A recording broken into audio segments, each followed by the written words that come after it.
Welcome to my channel. Music, travel, food vlogs, Litwina Sampag Vlog.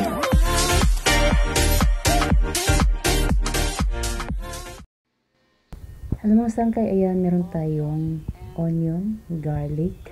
Magluluto ako ng beef caldereta. Ayan, mga sangkap. Potato or patatas. Ayan, bell pepper. Malaking sili. Then carrots. At may kasama po yan Del Monte tomato sauce. Hindi po yan, is not sponsored. Baka naman Del Monte.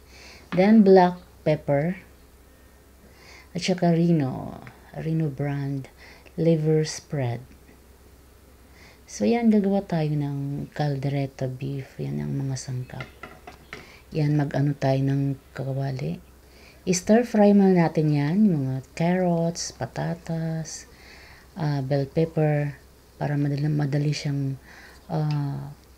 lumambot o maluto. Yan, mix muna natin yan. Yan, pasensya na kayo sa aking camera. Habang nagpiprito. Yan.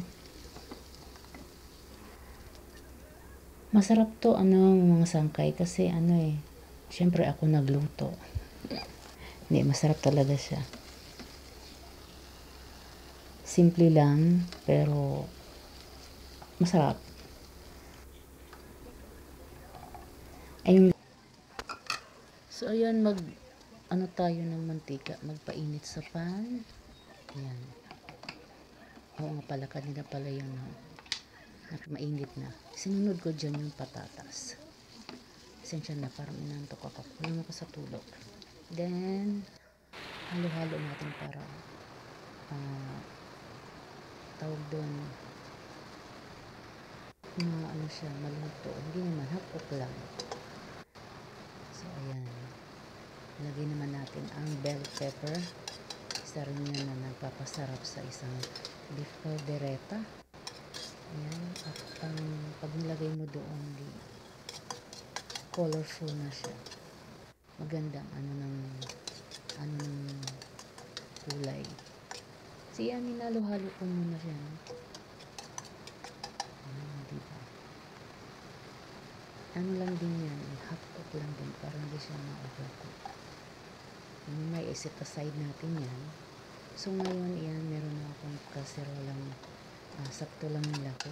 Maglagay tayo ng oil.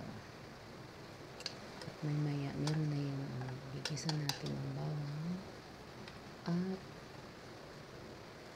sibuyas. So ayan na ang gulo ng camera ko.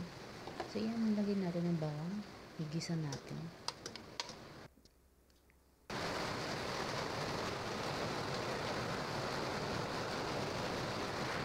Then onion, next onion, red onion, black onion. Kasi yung black onion. Ang red onion kasi ito din.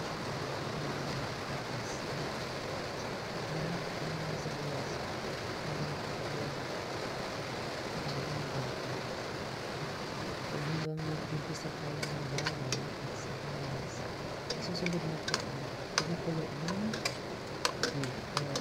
beef ribs.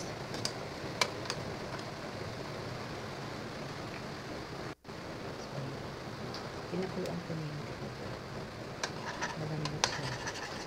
Ang ibang niyan ang iwan na lang ng buto. Tatanggal na sa laman. Yan, mix po natin at mamaya nilagyan ko na ang pinagpakuluan niya or soup. Sabaw niya, sabaw ng beef. Mamaya ko na. Actually, mga dalawang ganyan ang inilagay ko sabaw. Sorry. So, sponsor. Pero binawasan ko kayo ng konti kasi magiging malabnaw yung aking tawag dito, kaldereta. Tinansya ko lang. Masarap kasi ang isasabaw dyan yung pinagkuloan mismo namin.